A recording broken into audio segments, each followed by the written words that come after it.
All right, we are here at Midland Colony, Larpcraft of Cambridge, and getting ready to go. We are gonna head out. It is a frigid, under 20 degrees in Wisconsin on a very cold December day. We have over 50 people registered for this event. And what's really funny is it's actually supposed to be like 40 degrees tomorrow, so that's testing us, but the sun's out, wind is light, so it's not actually too bad. So as we get started with this adventure video, if you've never been to a LARP game before, come into the registration area. When you go to the registration area, you're going to want to bring your character sheet. You're going to want to bring all of your gear and weapons so that you can do the check. And it's a good idea to ask any questions. If you have questions, you want to ask it, or ask those at practices before a game. Usually when a game's ready, we got to really try to get into the game. So it's so important to go to those practices to get all that stuff flushed out before a game, because when a game happens, they don't want to be sitting around waiting. So as we can see here, they have quest sheets and how they do their natural mats. We have everything prearranged for coinage and sign up, and Jeff and the Cambridge group do just an excellent job of trying to make everything very quick at registration. So waivers and everything are here. The bow tester, the poundage tester, works good for that, and then the measuring device. So you can, for bows have to be under 35 pounds. Appropriate weapons have to be of appropriate lengths depending on the rule book. And it's pretty standard stuff. So yellow bands in the event that you don't want to do combat. So everything's pretty much here. Again, get here early when you can. Get yourself set up, because we got the village here. So if you have a tent or any kind of stuff, you want to actually, get here early, because nothing's worse than when you're trying to get into a game and then you got people registering way past when you're supposed to register. So we got here a little early. People are still rolling in, obviously. So they got 2 fires going to keep people warm. The Crooked Possum has a bunch of stuff that, for food and drink. I brought, a thermos for coffee and such. And then all my gear I rolled up underneath one of the tables, and then I can cover it to try to increase the immersion level. So if you have a lot of out-of-game stuff that you have to use for your props and your professions, it's really important to try to cover that up. You can see back here in the background, we have a first aid station, and then it's covered up, but it's just a cot. So, and another one over there, you can see some blacksmith stuff happening over there, and some other props. So, try to make a layout of the land.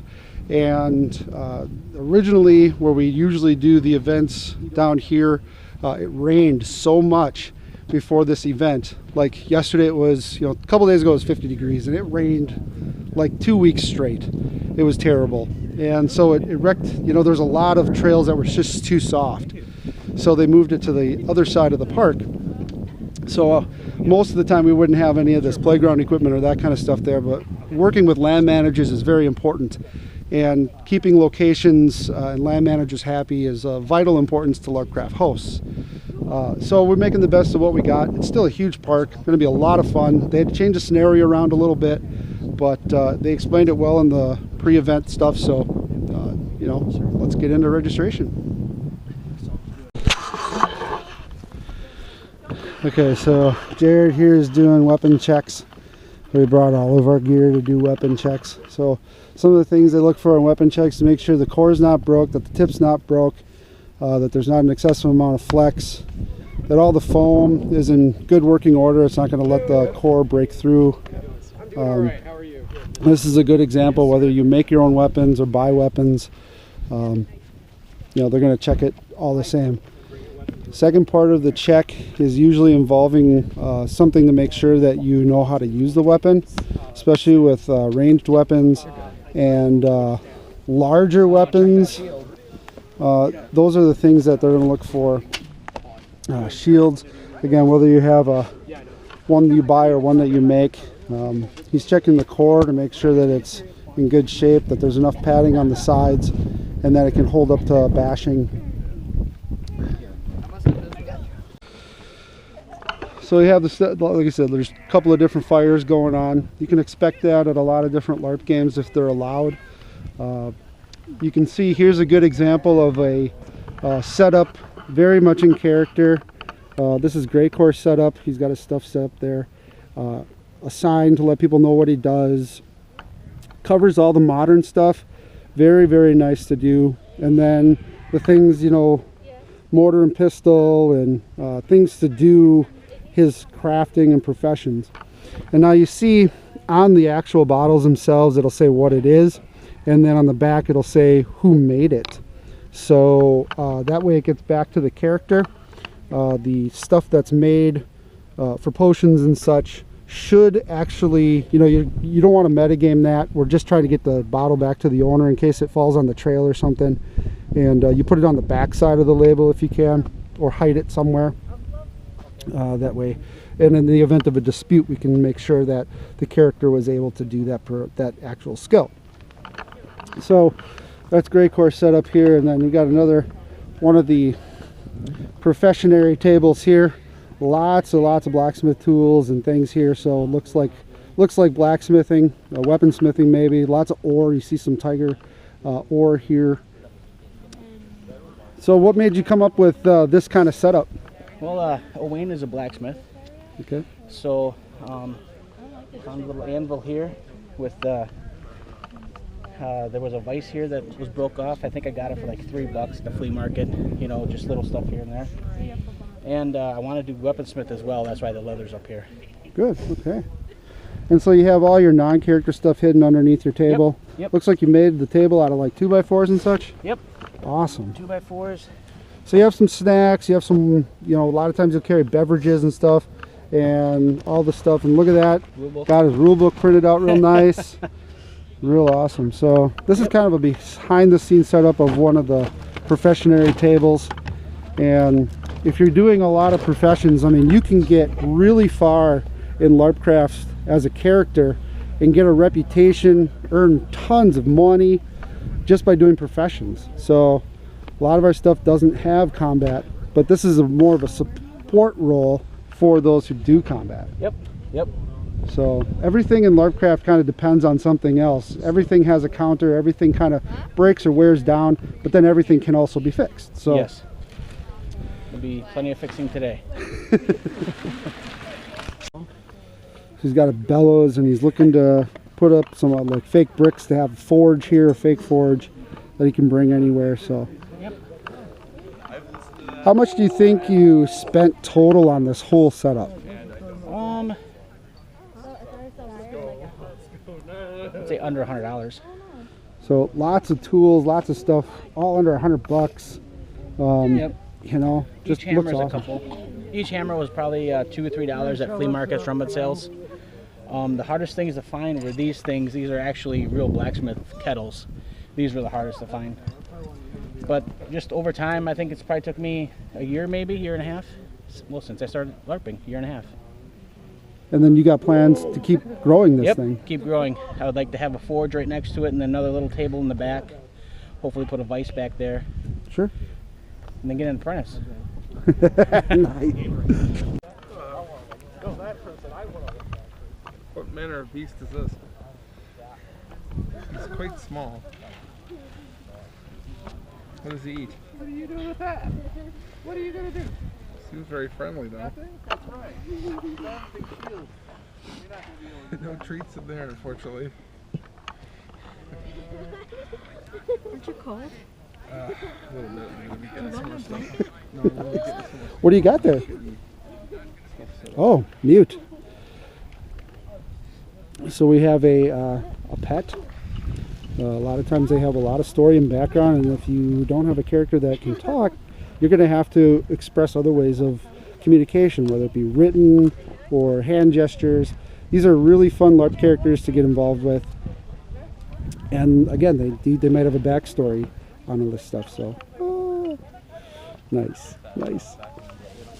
Show's got his crafting table here. It's coming along real nice. Trying to get it set up, yeah.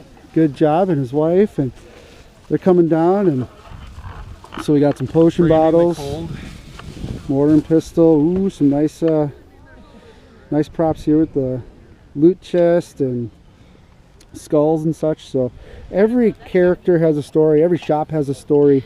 You know, ask around. That's a lot of times, especially when there's nothing going on, you can start getting people's stories, because this game isn't just about combat. It's not about winning the day. It's about living a character and living through these locations and adventures. So it's just, you know, that's what we're trying to get everybody to understand. All right, Greycore just announced the 15 minute before we get the game started here. We're here with Eric, Trips Simful, Mr. Mustache, Captain Trips, whatever you want to call him, all around swell LARPing guy. Eric's going to be one of the guys who are going to be doing some of the tutorials on the Larpcraft University on how to make stuff. So let's show him one of your latest creations. You just got this started to, you finished this? I finished plasti dipping this last night about 2 a.m. I threw the wood grain on. They didn't actually have the colors I wanted for the wood grain at the store I went to, so I did these. I'm not really happy. I might repaint it, and then I'm gonna do the boss and the rim. But I got the wood grain on, so I'm pretty happy for today. Yeah, it looks really good. This is just 3 layers of foam, 1 layer of EVA foam, layer of camp pad, another layer of EVA foam, a little bit of craft foam to hide the seams, the ugly bits. I did a new square boss, which is amazing, a lot simpler than the rounded boss. The inside's not finished, but it's a functional boss where I can put my hand inside of it, which is, a lot of people use the Nerf ball cut in half. I'm not a big fan of that. I like the actual functional, close to the real thing as you can get. I'm going to decorate this up on the inside, but like I said, 2 a.m., best I could do. I got about 3 hours of sleep tonight, drove out here, so. You might need a nap later. Yeah. Last time I took a nap at an event, a paladin actually came in and burned my whole camp down, so that was interesting. Yeah, it's just people. Huh. Weird. So if you want to know how to do this kind of stuff, Trips is going to actually have some of his tutorials that you can help him out by give him a few bucks. He'll show you how to do this stuff, make some tutorials, and that's all in the Larpcraft University.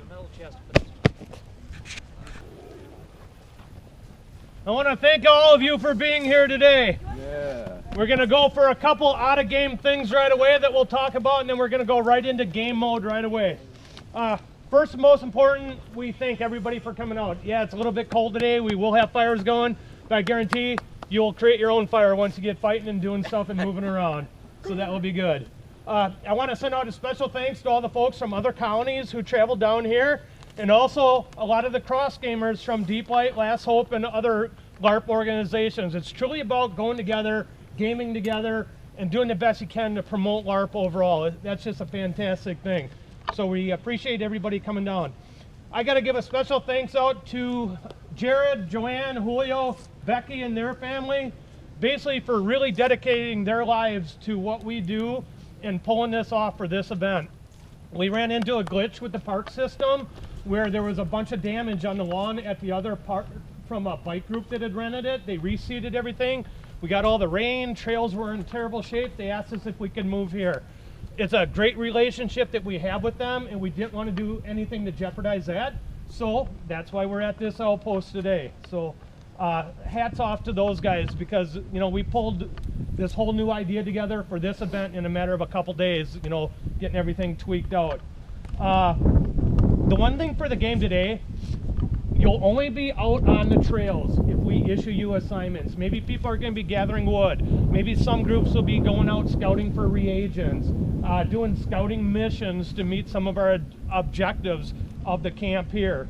But otherwise, it's really about the camp life here, and we'll get more into that in a little bit.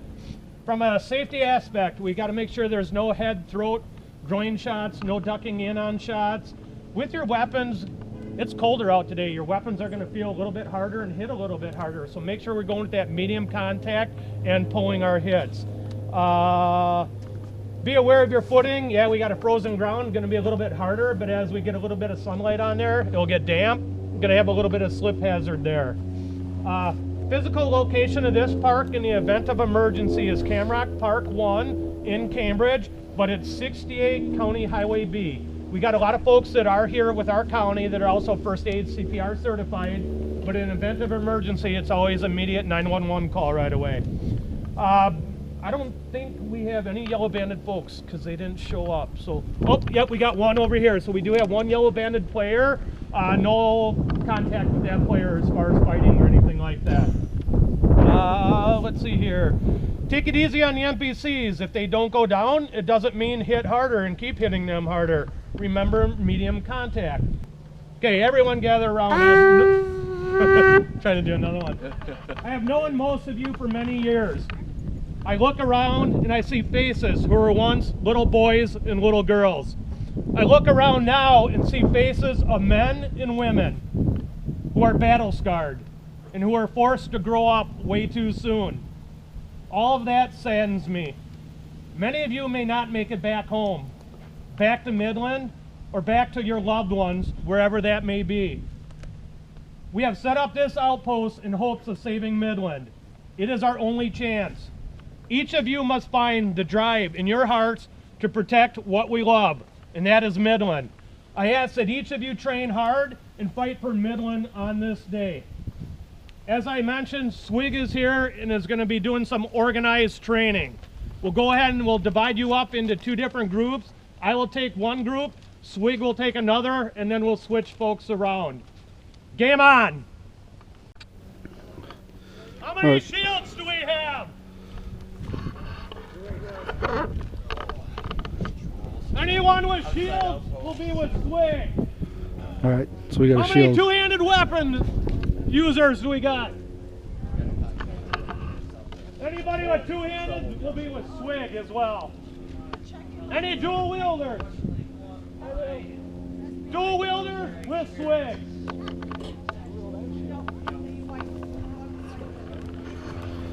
All right, so they're training the troops.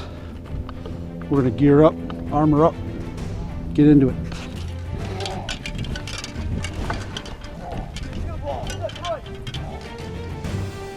Stay behind the shield. Give that troop.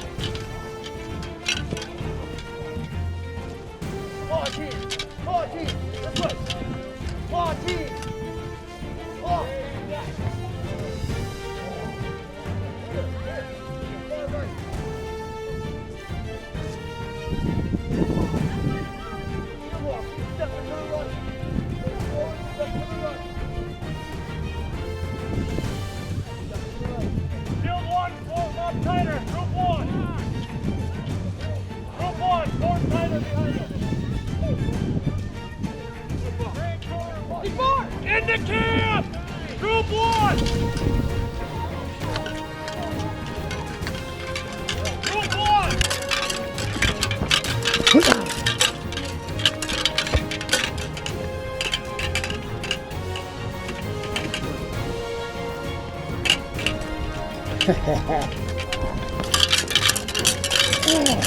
Man, dead that runs in the daylight. What trickery is this? Armor!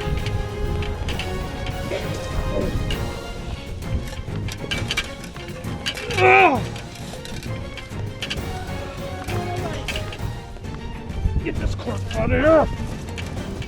No, dead. Everyone okay?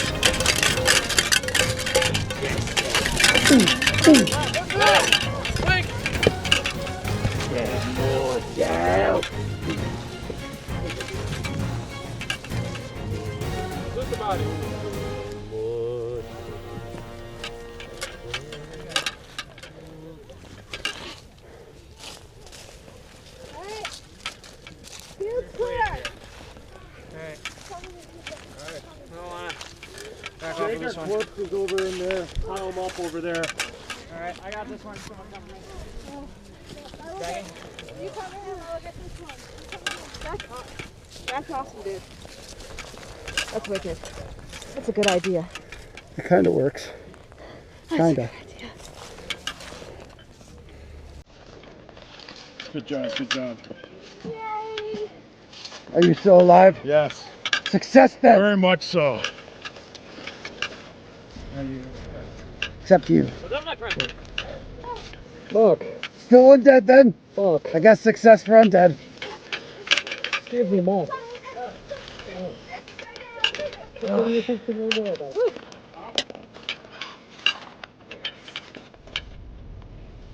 You know where these undead come from?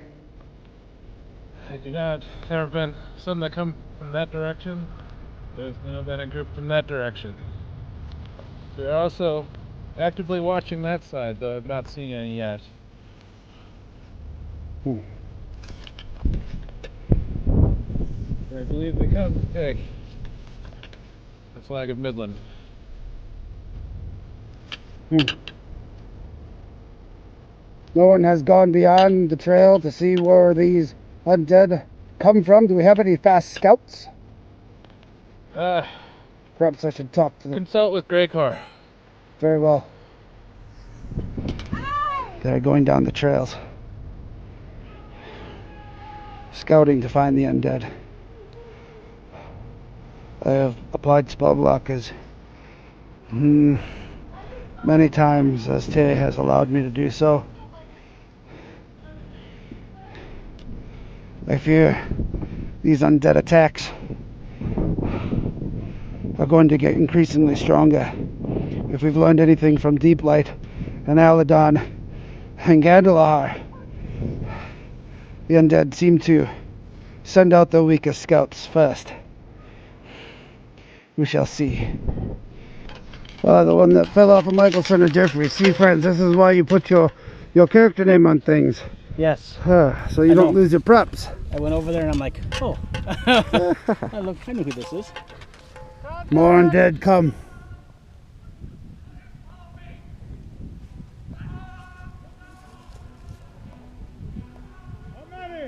There's an orc being chased by about 4 of them. 5.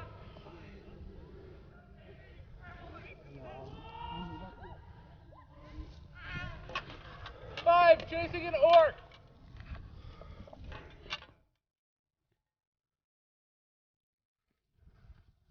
Form up, shoot in front! What's your name? Jenna? Shoot in front! We need some to the left! You 3 stay over there!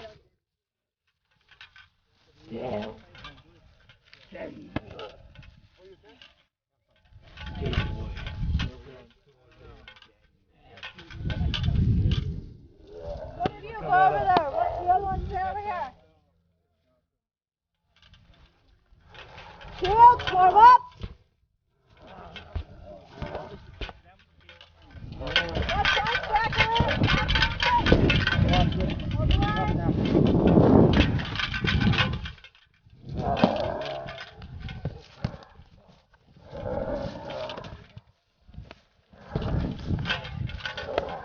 Ten, Lenny, not too far. It's coming in, watcher.